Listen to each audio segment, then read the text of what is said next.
Hold on to your butts. We're about to take a look at a SNES game spawned from the big dino craze of the mid-90s. No, not that lazy cash grab travesty of We're Back, a Dinosaur Story. Great film, terrible video game. Anyways, this is Jurassic Park for the Super Nintendo Entertainment System. Very shortly after the film's theatrical release, this version was one of the many multi-platform tie-ins to the movie.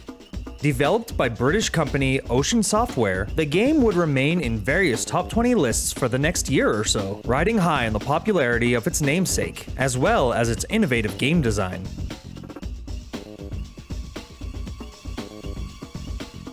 The game starts with a bit of a tech demo for the Super Nintendo's Mode 7 graphics by panning and rotating around the setting of Jurassic Park, Isla Nublar.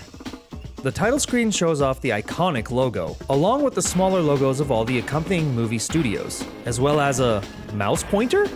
Yes, if one had bothered to read the instruction manual, they'd already know that Jurassic Park supported the use of the Super NES mouse for half of the game's segments. Considering this was a single-player game, it was no problem to have the mouse sitting connected to port 2 waiting to be used. You start the game smack dab in the middle of the island, taking control of paleontologist Alan Grant. There's already a bit of a disconnect between the game and the movie, because while Grant never wielded a gun in the films, he's immediately shown having one strapped to his shoulder here in the game. But let's face it, if that wasn't the case, this would just be Runaway Simulator 93. Littered throughout the game, you'll find various primary and secondary ammunition for your gun. You start with the cattle prod, which lets out a stream of weakened electricity that runs out the longer you hold the button. It also has a limited range that's pretty close to you. Not to worry though, being your standard weapon, it'll recharge when it's not in use. It's good for taking down the tiny dinos, but will prove challenging versus the bigger baddies. And even then, it'll only knock them out, meaning later on they can wake up and continue being a problem for you.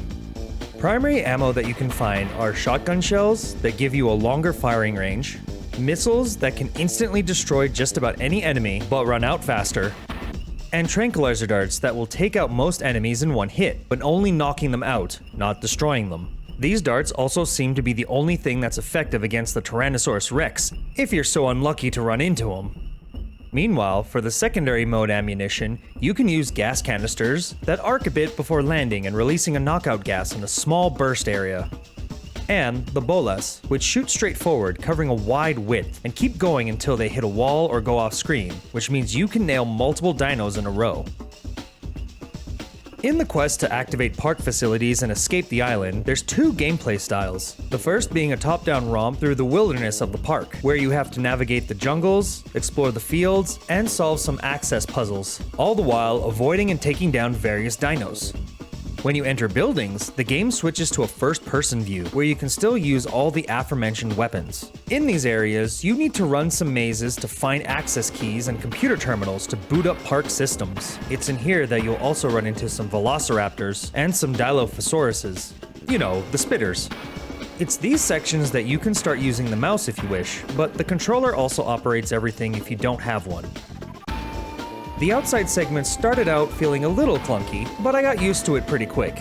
It was nice to have 8-direction input for walking and aiming, especially in an early 90s game.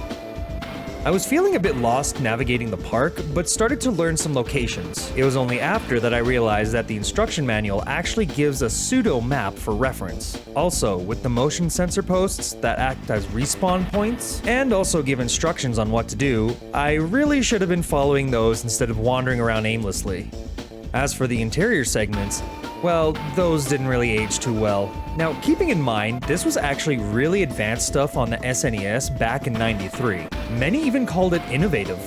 While it wasn't as robust an FPS system as the likes of Doom or Wolfenstein 3D, it did well enough to hold on its own, and provided decent enough puzzles and challenges to hold my interest.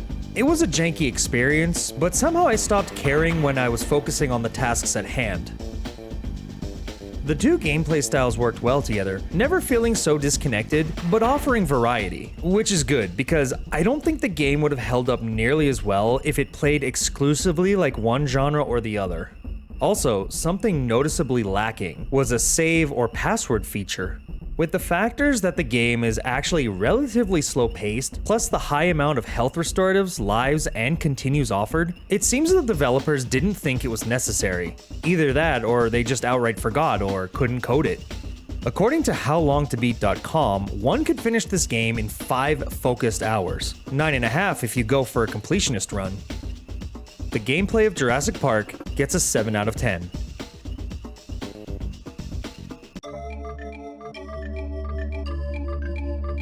Dr. Alan Grant is instantly recognizable with his signature blue shirt, tan cargo pants, and of course, his hat. The model looks very detailed with shadow and highlight colors, and has a full 8-point turn designs for all its animations, something I personally can appreciate. His gun won't suddenly swap sides if he turns left or right. The way he walks, though, is a bit odd. He bobs a lot, and considering he's in the middle of the screen for most of the time, it's very noticeable, and just feels janky. The dinos are all designed uniquely, so there's no mistaking what's what. Their animations are a bit on the limited side, but they get the job done.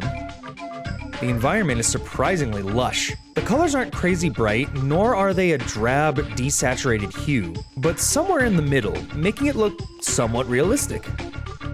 For the first-person segments, we get a bit more dark. The environment is mainly low light, to give a creepier feeling with desaturated colors and tight corridors.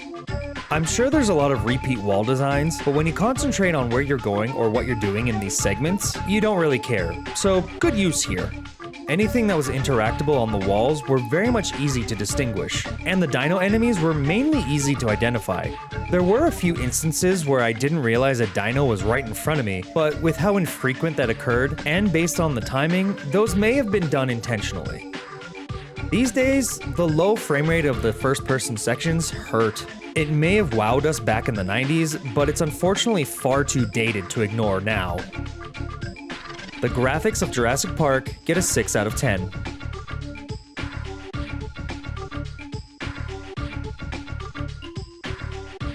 The iconic Jurassic Park theme is surprisingly not present in this game. Like, anywhere. That's really odd considering that this is a direct movie tie-in, but I guess some contracts and legalities just made the film score unusable. A shame, really.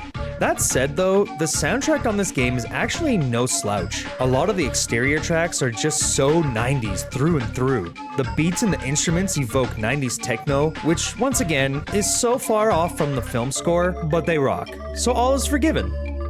The one interior track is dark and looming, adding to the creepiness of being locked in tight corridors with freaking raptors. The tune does grow a bit long in the tooth though, especially if you get lost and are in this segment for a long period of time.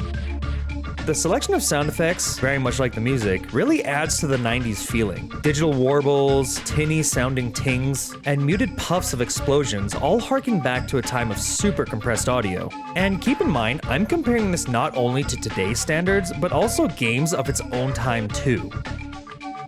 It seems like a lot of the audio got compressed down to make room for something you don't often see in a Super Nintendo cartridge: voiceovers. It's not a lot, but I was taken aback a bit when I heard a voice fully and breathily just tell me, "Welcome to Jurassic Park." And also hearing Jeff Goldblum's compressed voice calling out "Grant" when his character Ian Malcolm gives some advice. The music and sound of Jurassic Park gets an 8 out of 10.